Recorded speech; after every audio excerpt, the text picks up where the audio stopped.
ये সাপোজ একটা হেলমেট এখন মিনিমাম একটা হেলমেটের দাম হচ্ছে 400 টাকা।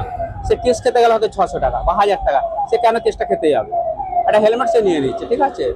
অ্যাভারেজ আগের তুলনায় একটু বেড়ে গেছে, বেড়েছে দাম। এই মুহূর্তে দাম ঠিক আছে। এবারে আমাদের অলরেডি আমরা তো বড় বিজনেসম্যান নয় যে আমাদের সবসময় স্টক থাকবে। আমাদের হচ্ছে মাল নিয়ে আসা ওয়েলিংটন থেকে। এই যে এটা কাস্ট মানে ওয়েলিংটন এখানে ক্যারিয়ার 20 মিনিট আধ ঘন্টা ডিফারেন্স। আমাদের ডেলি মার্কেটিং সকালবেলা গেলাম 4-6টা মাল নিয়ে এলাম, আবার তারপর দিনকে গেলাম 4-6টা মাল। হ্যাঁ, রিপেয়ারিং করি আমরা। রিপেয়ারিং এর উপরে আমাদের সবসময় চাপটা থাকে এটা। হ্যাঁ, রিপেয়ারিং এর চাপ রয়েছে। হ্যাঁ, সরকার তো এখন আইন করে দিয়েছে যে এখন হেলমেট ছাড়া একদমই রাস্তায় বেরোনো যায়। কড়াকড়িটা একটু হয়েছে, সব দিকে মানে পুলিশও ধরছে। হ্যাঁ, তো সেই জন্য এখন হেলমেটের চাহিদাটা একটু বেড়ে। হ্যাঁ, হেলমেট করতে এবার বেশি এবার যার যেরকম আর কি ক্ষমতা অনুযায়ী কেউ হয়তো মানে কোম্পানি নিচ্ছে, ব্র্যান্ডেড কোম্পানি, কেউ হয়তো লোকাল নিচ্ছে।